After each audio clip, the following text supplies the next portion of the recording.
Well, this, when we talk about 2012 being the beginning of the awakening, that would be reflected as the same as the age of Aquarius. So all of everything is starting to come together, where we are going to come out of the um, self-serving era, so to speak, where we will Yes, it's become a more of. switch from the Piscean age of an exaggerated personal potency and and into an age in which the group becomes paramount, where the potency of your individuality is developed in Pisces, but which is subjected, given to the enhancement of the group in Aquarius. And that's what we are gradually, or will be gradually, beginning to do. And more people are making the shift, or have been in this lifetime, making the shift from the potent self awareness and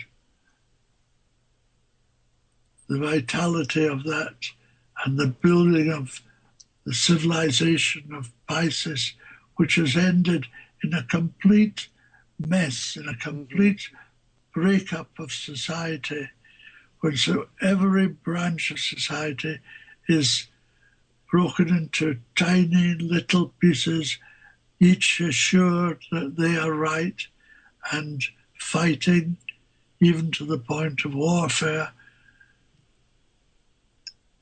to keep their sense of what is right, to bring that forward and win that for themselves and their own particular group or country. And that's where we are now. But it's beginning to shift. It's beginning to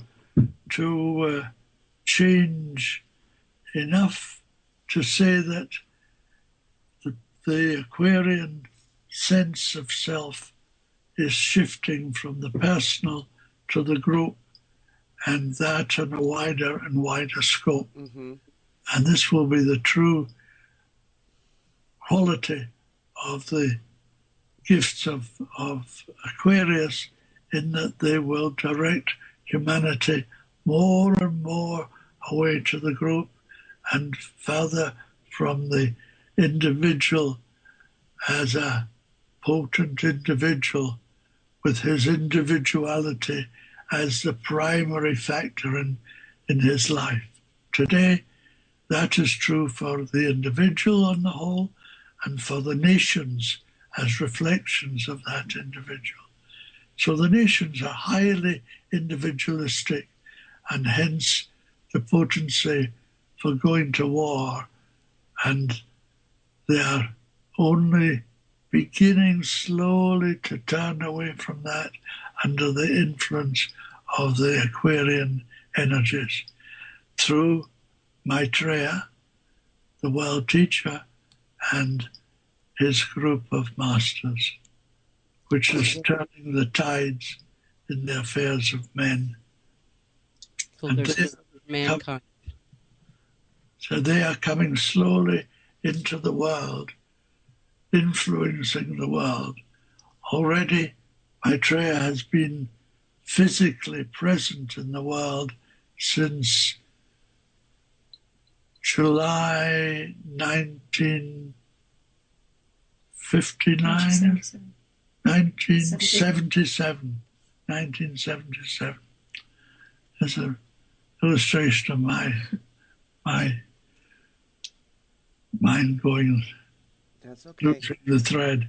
But since 1977, July 77, Maitreya has entered our everyday world.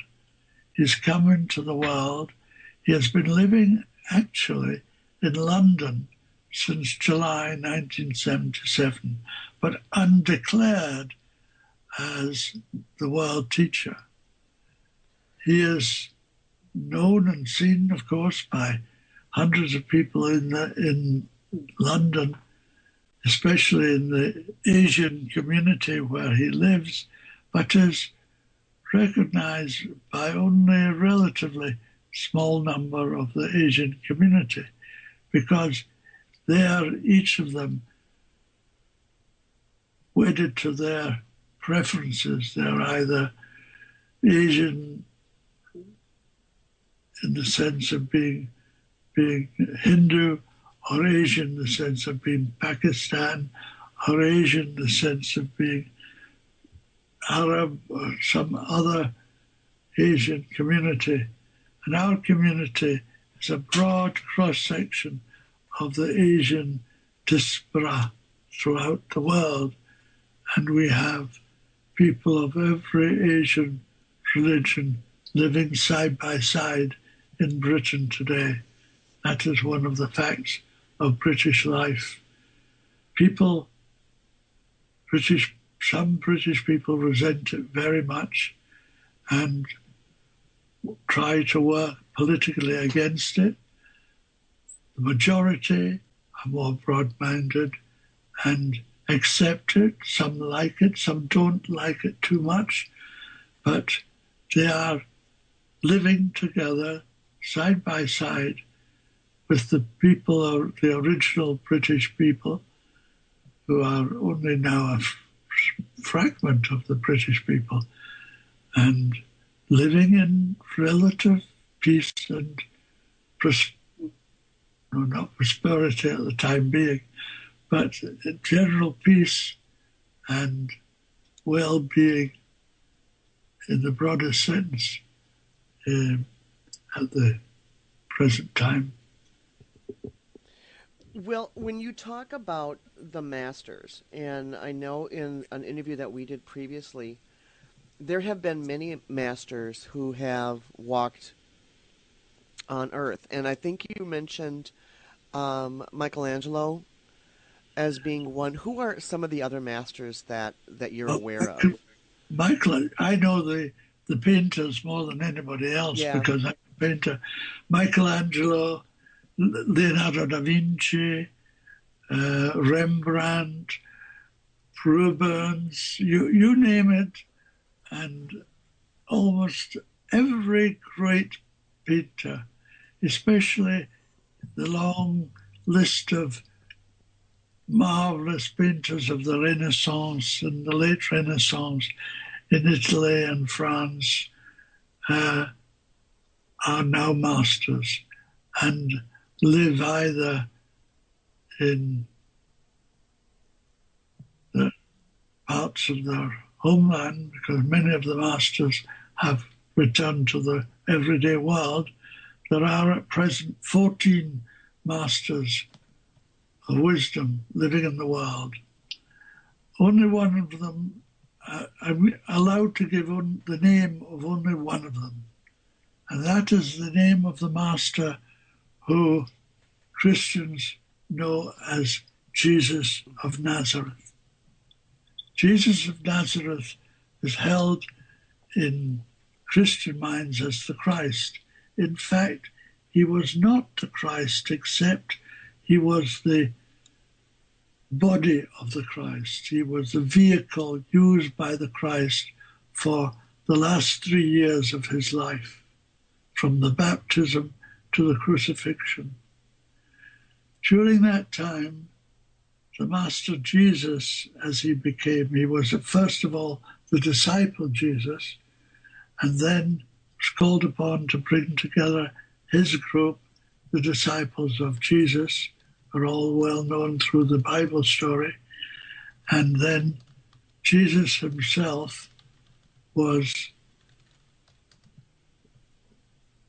in fact, born to be the fulfillment of the Jewish Messiah. And he came as a Jew to the Jews in Israel as the Messiah, but wasn't recognized, as we know historically. And in fact, was crucified and became the crucified Christ as the Christians knew him, who took over the Jewish approach to the leadership of the Jews, and also the esoteric tradition. This is just fascinating because it all makes so much sense when you put it in the words that you do. When you talk about Maitreya, and he made his first public appearance, as you said, back in 1977, but he continues to make public appearances. Yes, indeed. Even to this day. I mean, he's been on audio, he's been on interviews, he's been on TV. Yes, he's made something like 94 television appearances. 29, I think, yep. 29 in America to begin with, then 14 in Mexico, 41 in Brazil, and now has made 11 so far in Russia.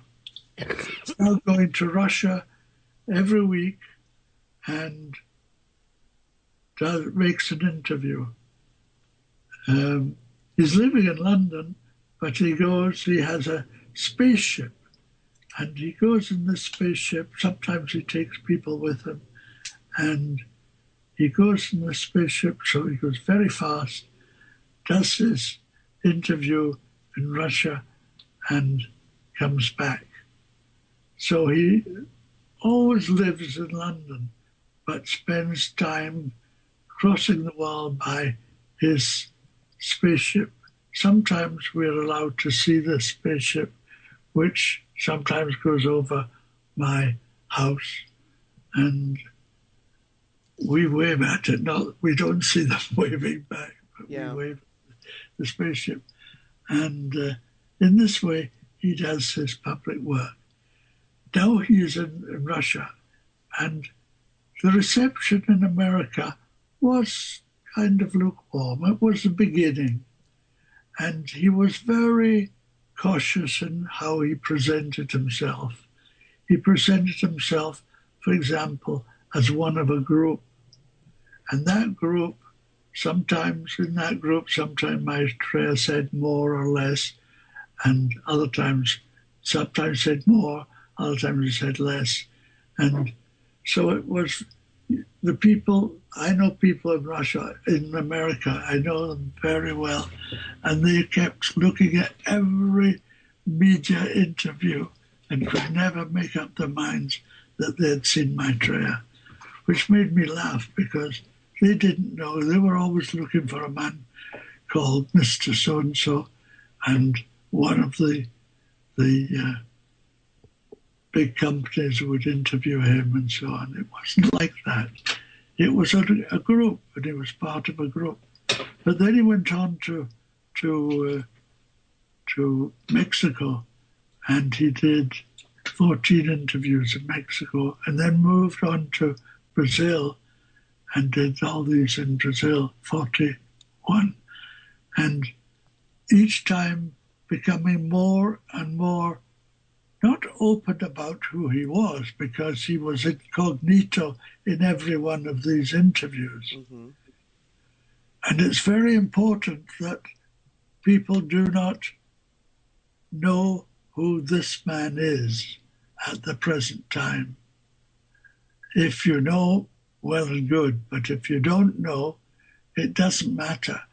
But he must know that if you want for the world what he is advocating for the world, then you do it from yourself, from your own heart, not because you're following a man called Maitreya or a man called the World Teacher or some other name